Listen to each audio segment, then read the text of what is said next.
தமிழக முதலமைச்சர் தன்னுடைய முகநூல் பக்கத்துல ஒரு வீடியோ போட்டிருக்காரு. கிட்டத்தட்ட சில லட்சங்களை தாண்டியும் போயிருக்கு. திராவிட மாடல் அரசை விரும்பக்கூடிய ஒரு சாமானிய மனிதன் தன்னுடைய உள்ள கிடக்கை அப்படியே பகிர்ந்திருக்கார். என்ன பண்ணிருக்காரு, எப்படிப்பட்ட இவருடைய ஆட்சி காலத்துலலாம் நான் படிக்கலன்னு சொல்லி பாராட்டி சிலாகித்து போட்டிருக்காரு. ரொம்ப அவர் பாவம் 200 ரூபா வாங்கிட்டு பேசியிருக்காரு, போட்டிருக்காரு. அதை யாரு பாராட்டினாலும் இதே வார்த்தை தான். இல்ல அதை நான் சொல்லலைங்க, அந்த கமெண்ட்ஸ்ல பாத்தீங்களா இல்லையா, கிட்டத்தட்ட 2800 கமெண்ட்ஸ் இருக்கு.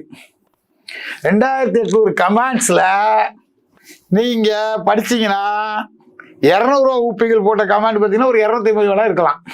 எவ்வளவு இருக்கலாம்? 250 இருக்கலாம். மீது எல்லா கமெண்ட்டும் நீங்க படிச்சீங்கன்னா தமிழ்நாட்டுடைய ஆட்சியினுடைய ஸ்டாலின் ஆட்சியினுடைய அவலங்களை நீங்க நேரடியா தெரிந்து கொள்ள முடியும்.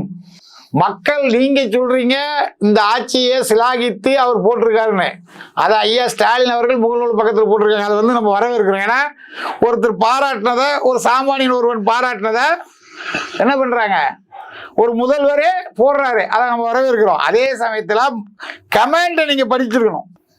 கமெண்ட் படிச்சுன்னா வேணா உங்களுக்கு ஒரு டெஸ்ட்டுக்கு வேணா ஒரே ஒரு கமெண்டோ 2 கமெண்டோ படிச்சு கேட்குறேன், படிக்கலாமா?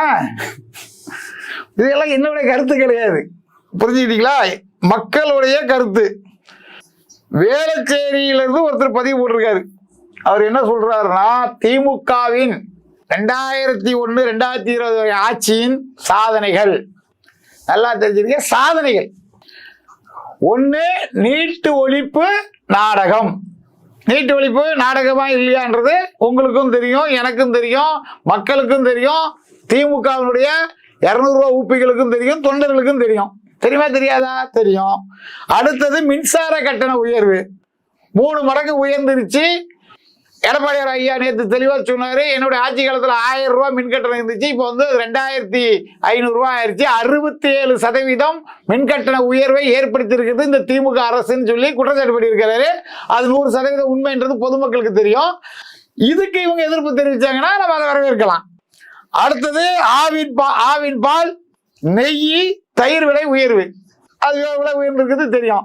பேருந்து கட்டணத்தை உயர்வு பண்ணியிருக்காங்க, அது எல்லாத்துக்கும் தெரியும். டாஸ்மாக் சரக்கு விலை உயர்வு.